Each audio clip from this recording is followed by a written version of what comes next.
We have a special guest speaker this morning, Reverend Landon Yamaoka. And so before he comes up here, we'd like to tell you a little bit of something about him.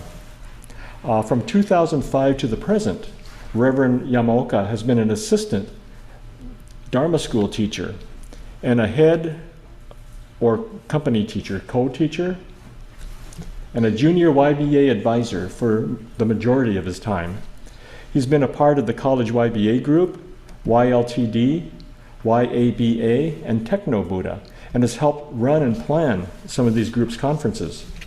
He attended the Institute of Buddhist Studies in the Master of Divinity program and doing a dual track with Shin Ministry and Buddhist chaplaincy. And that's where I first met Landon. I just want to let you know that he was so welcoming my first day there as a student, and I really appreciate how kind he was. The Reverend Landon was an educational counselor and then life skill counselor for a drug rehab group home that took youth out of juvenile hall to rehabilitate and teach about healthy living. He's worked in San Francisco, Japantown at JCYC in multiple programs, high school leadership development, middle school and high school prevention programs, teen summer camp coordinator, and worked on a grant cultivating leadership and organization with college clubs while creating awareness about the Japanese experiences in the incarceration camps. He's also a case manager for adults who had developmental disabilities as a living skills instructor, and also has done some employment counseling. So I'm very happy to welcome Reverend Landon Yamaoka.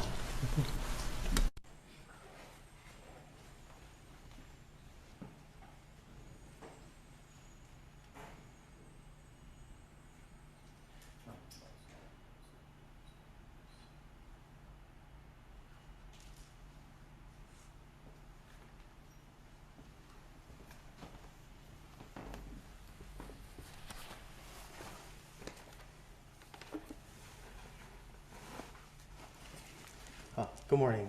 Good morning. Would you please join me in Gasho? The light of purity is without compare.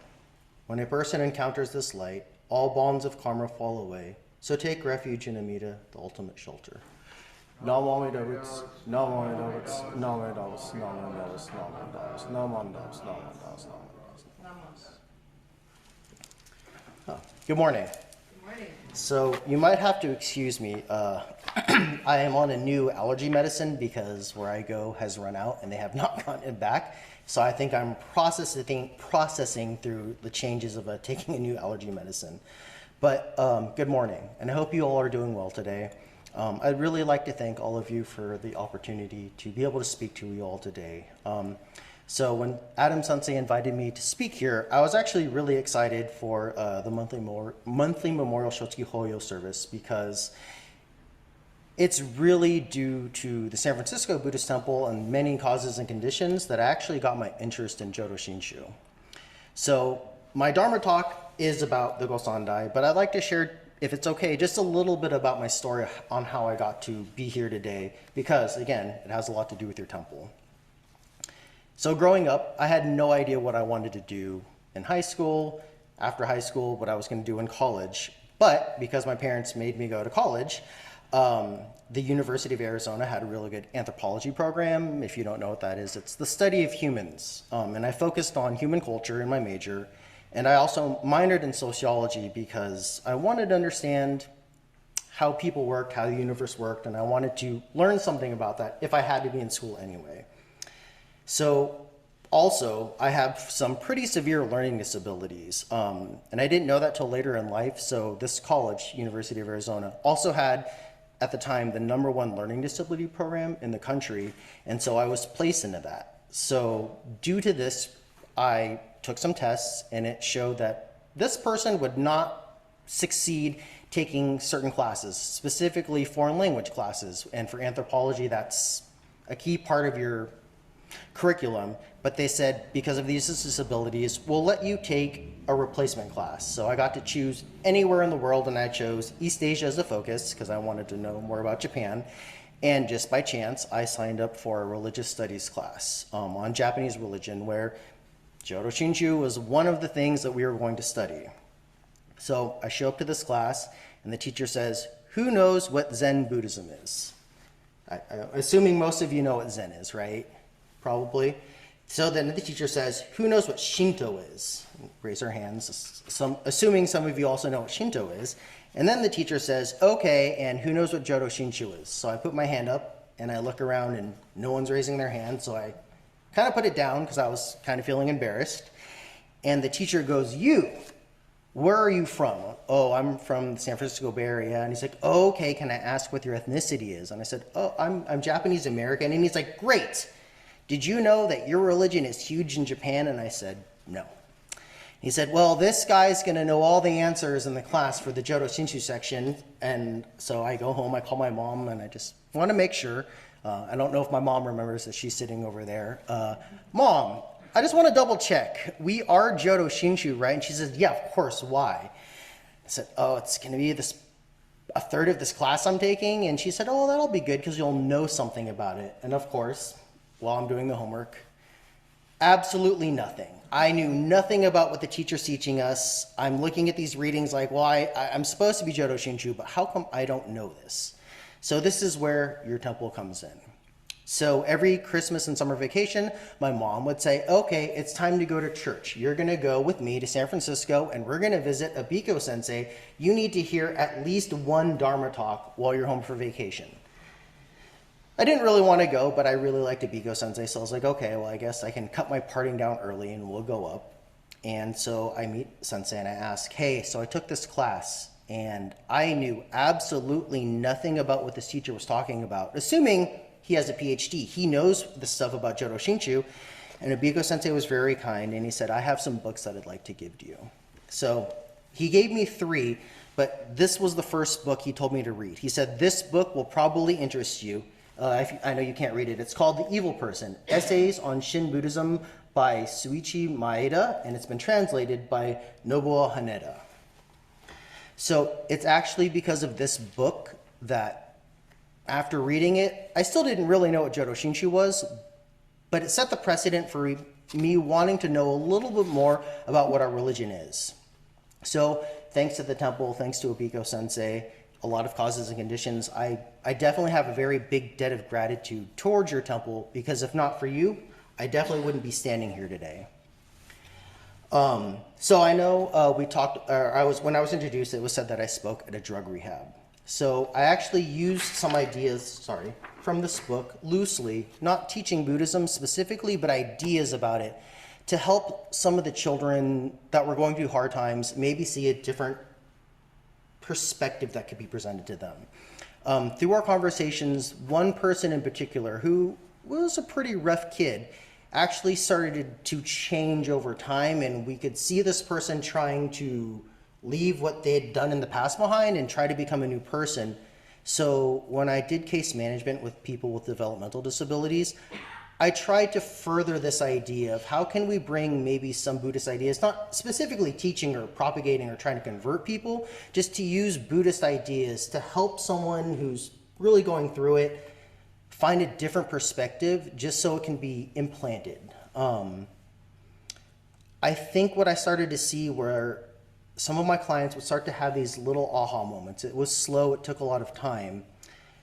But before we could make any really big progress in our work together, there had to be something that changed. And I like to look at it as like this light at the end of the tunnel that we all hope for when we're working with people can be related to maybe the light at the end of the tunnel when we're thinking about our own connection to Amida Buddha.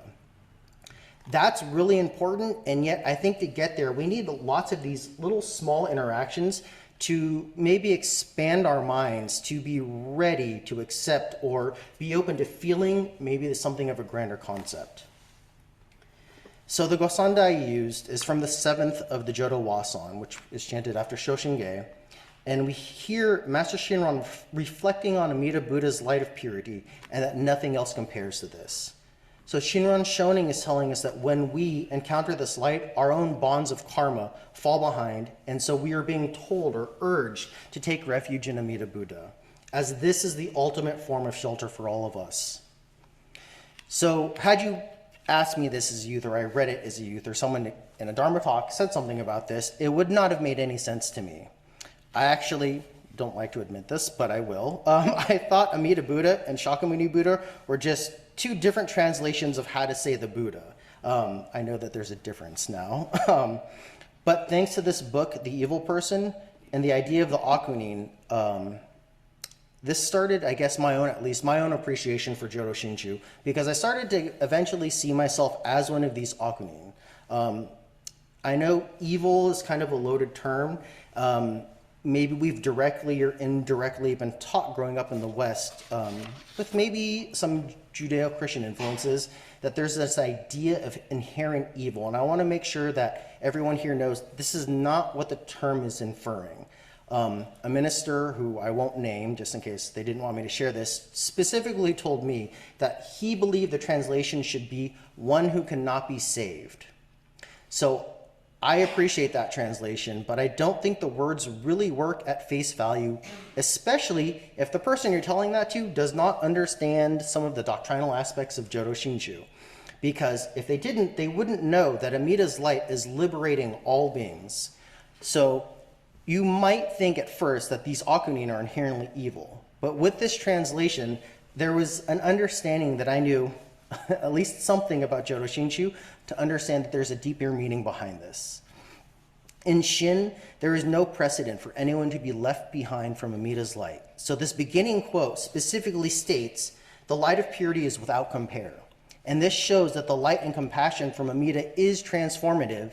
So even these Akunin are grasped. So my minister, I think I can call him my friend's definition, just maybe means, in another way of saying it, one cannot save themselves, at least within regard to the Jodo Shinshu tradition.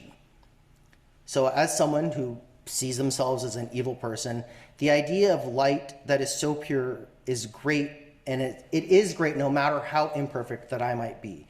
And if I can come to an understanding of why I'm provided this ultimate light, and then I get shelter, this has some sort of sense of relief for me. It's holistic. I think it's healing. Of course, coming to an understanding like this took a really long time, years, like decade, at least a decade. So the Gosandai talks about bonds of karma. And it makes me think of the word unsavable again. And again, this is through my own abilities, not because anyone's forsaken in Amida Buddha's eyes. And these bonds of karma fall away due to what Amida is giving to us. I really appreciate Jodo Shinshu, as this shift in Buddhist ideology is important because I am not required to be good enough for Amida's infinite compassion.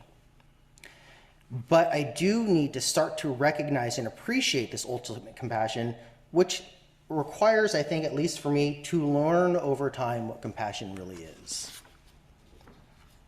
So in the last several months, I've known several people who've passed away, and two of them are Jodo Shinshu. So obviously, I wanted to try to help, so I went to the family to console the bereaved. I think, hopefully, I think at least, I don't know if other people would agree with this, that thanks to my work and educational experience, I feel like I'm able to talk to people about some pretty heavy stuff, and I try to utilize points from what I learned through direct work experience or trainings to hopefully say something that is comforting to the people who've lost a loved one. I don't know how much good that I might be doing, but I hope at least at the least amount of doing something right, that I can at least go and plant some seeds so these family members can hopefully reflect on what we talked about and at a later time get some sort of closure from the things that we talked about. I have to admit, I'm not very proficient in the Shin doctrine, but I like to try to loosely and gently provide possibilities of things to consider. As in my experience at work, people need to be slowly introduced to new ideas or considerations. So last weekend I was with a friend, and his father had passed away, and the dad took care of me when I was little, taught me how to shoot guns, how to go fly fishing, and it was always very patient with me. And my friend and his father were not Buddhist, but when I was talking to my friend, trying to console him, I wanted to present an idea of healing through him and his father's past interactions. So my friend said it had been 2 or 3 months and the father had passed. He said that he was doing better, but admitted that, in this time period, he'd had some ups and downs and had gone through some rough periods. So I mentioned knowing that he himself had had some pretty difficult life experiences. So I asked him, when you reflect on these harder things that you've gone through, do you only remember the bad, or over time, do these reflections also provide you some insight to your present day life as well? So we discussed his father's passing and how a lot of the stuff in his house reminded him of those memories that they had shared, and that would obviously bring up some sadness. But also we talked about how those activities in the past, when he reflected on them, helped sustain and heal him as he was going through some hard times. So our conversation excluded any idea of the other, and my friend was not specifically asking me, as a religious person, to talk about religion or perhaps his relationship that he might have with God. But when I think about it, at least I believe, that I can see some connection to the other. And maybe this is a stretch, but maybe what reminds him of his father is something that still sustains and heals him. There's still a relationship that is connecting them together, and I know that this is a stretch. But what I hope is that when my friend is able to remember something positive about the relationship, that I, as a Jodo Shinshu minister, could make a connection to maybe this is an aspect of this person encountering the light, versus only feeling the pain that he's been going through. So I'd like to ask all of you, how do we encounter the light of Amida Buddha? How do we understand this interaction? I believe to describe this answer would be very difficult, as I believe answers would vary person to person. I think people need to feel hope, and perhaps through our daily interpersonal interactions, we can start to feel or understand aspects of this light. And right off the bat, the first time you hear about it, maybe it's hard to imagine what this relationship could be or feel like. And yet, I think we can at least all look back on our past where we've had some sort of connection or interaction with someone that something about what was said or done just kind of felt right. So I'll admit, at a young age, I did not feel connected with Amida Buddha. I could not have cared much about Amida Buddha. But thanks to the relationships that I've had, I've learned to appreciate kindness and compassion. And I think it's through recognizing actions or feelings that I've observed that help me try to attempt to understand better today what that light might mean for me. Towards the end of the Wasam that I used, it talks about all bonds of karma fall away. And again, in context, this is thanks to our encounter of the light from Amida Buddha. So in my understanding of Shin, it would be our egos, our wants, our needs that are really hindering our daily lives. So I think we all can admit that at some point in our life, we've felt loss and pain. And for me at least, my ego led to wanting to maybe put up a wall as so I wouldn't have to feel so bad about all these things. I think it's because of this, and I have these types of issues, that this is why I specifically need this light of purity, because it's coming from outside of me. And it's coming from the outside, and yet it's given freely to me. If I look at I'm looking at karma as ripples of causes and effect, I would argue that I learn from life or my interactions with others how not to act appropriately as a really compassionate person. And yet, because of this book that I received, the idea of evil spoke to me, and I could see myself perhaps in a clearer picture. And of course, there's still the other side of it where I have people who showed me to do something better. And I think over time, all these little connections got me to be in a place where I wanted to come back to temple. I wanted to learn more about Jodo Shinshu. It just had to start very slowly at first.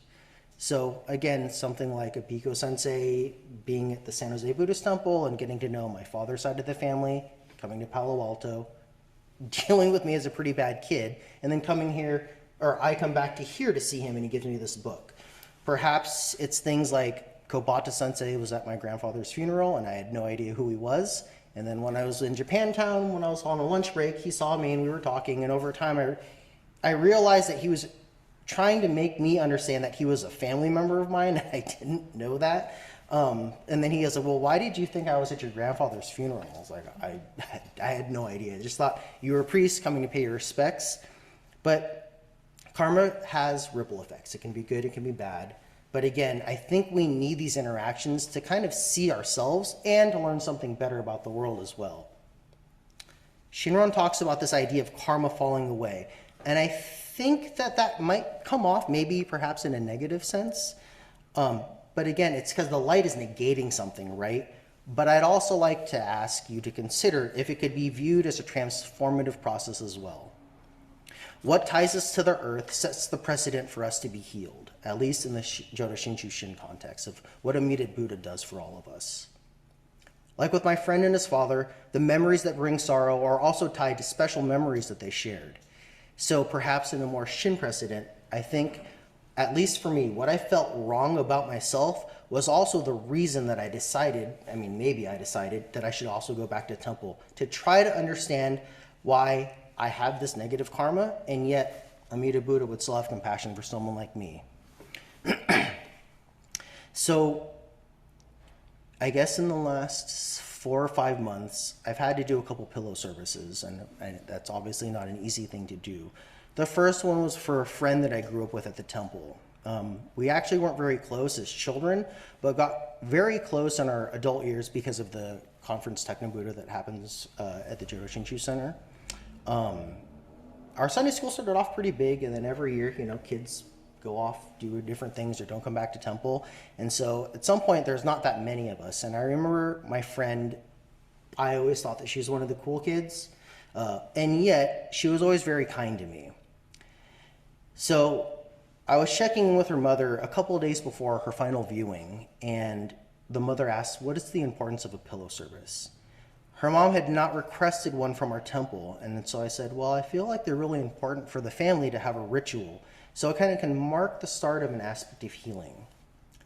So we talk about some Shin doctrine, what it means, like the light from Amida. Amida's taking all of us in no matter what, whether we had the pillow service or not. But then she asked, and this is like 11:30 on a Friday night, and this service is supposed to happen on an early Monday morning. Well, do you think it's too late to ask for one? And I said, well, I'm going to have to check in with the head minister because I'm not supposed to be doing these. But of course, since she didn't ask, the minister had already scheduled some stuff. So I kind of at the last minute, I was thrown into this. I'll admit it was pretty hard, A, because I wasn't really sure I knew what I was doing, but also because I had to do it for someone that I was friends with through our Techno-Buddha conference. There was other challenges. I had to make sure that I stayed pretty true to Shin religious doctrines, especially because I didn't know how knowledgeable her family members were about Jodo Shinshu. But I also wanted to ensure that all of her friend group, who I knew were not Jodo Shinshu, would also still be able to take something away from it. In writing this talk, I realized how important her kindness was for me, because had she not been friendly with me as a kid, would I have stayed around in Sunday school? Maybe, maybe not. What I was able to reflect on in our service, or in the service, was that as adults we had these really deep conversations, and it made me feel good about this very small connection we had in Dharma school, because eventually that led us to, as adults, talking about life and Jodo Shinshu. I would say this is our bond of karma, and of course these ties are of great importance because I think our karmic relationship eventually allowed us to be able to be in a place, even though for maybe a brief period of time, to share the Dharma together. So the last pillow service I had to do was, well, I didn't do it, I assisted with it, was for my grandmother. So she passed away a little over a month ago. We were supposed to celebrate her birthday this weekend, but unfortunately she passed before we could get together. So my grandmother and I actually never had any very deep conversations about life, but the memories that I do recall were watching as many cartoons as I wanted as a kid. They would always give me candy from this little thing they had on the walkway when you walked in, and getting to play with all the toys that were kept specifically for just my grandparents' house. I remember the top ramen that she used to cook for me, and as an adult, watching action movies and westerns with her, and then eventually introducing to her to other genres of movies, like sci-fi and comedy movies, which I guess she'd never seen before we started watching them. I believe, looking back at my childhood, I think I can see how maybe I was being shown, maybe subconsciously taught through just our daily interactions, what compassion and patience might look like. I think instances like this start us again to help in a small sense, learn at a young age how we can grow up to make some understanding of the jump to a compassion from a grandmother to a grandchild to the compassion and light that Amida Buddha has for all of us. So in the karmic sense of cause and effect, she and my grandfather were members at San Jose, and like I said, that's how they got to know Abiko Sensei, and then Abiko Sensei comes to Palo Alto, and then comes here, and I get this book, and I think that if we're in a good place, and we're not overly stressed out, we're not overly sad, we can start to see and recognize these little interactions with people, and we can see how they grow and help us get to different places that maybe on our own we would not have been able to get to. The light of purity from Amida is something that we need to have an understanding of and a relationship with, and yet I think, or I believe, as we grow and are able to be more open to it, it can help us have more of a grounded sense of our own selves. And I think it's at that point we can have maybe a better understanding or appreciation of how prolific our religious ideologies are. Our encounters with people set the precedent, maybe, at least for me, to come back to the temple to hear the Dharma.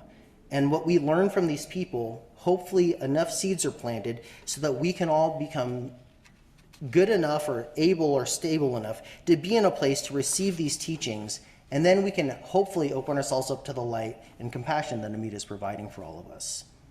This light is something that is beyond human comprehension.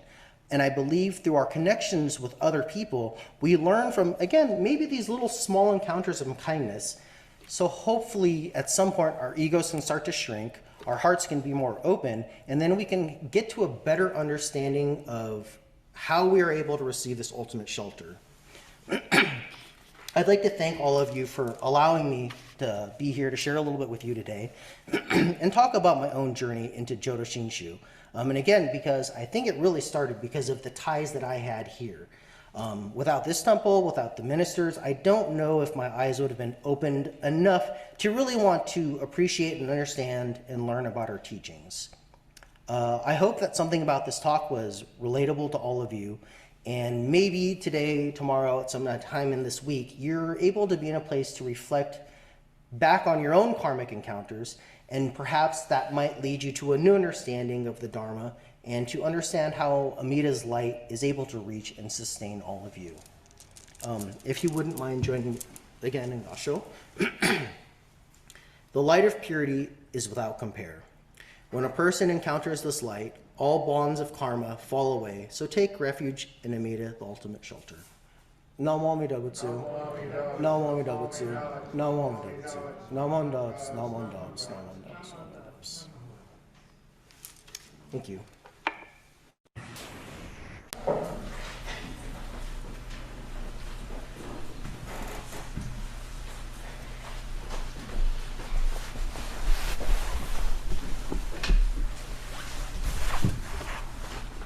Thank you, Reverend Landon Yamaoka, for your Dharma talk. It's given us much to think about.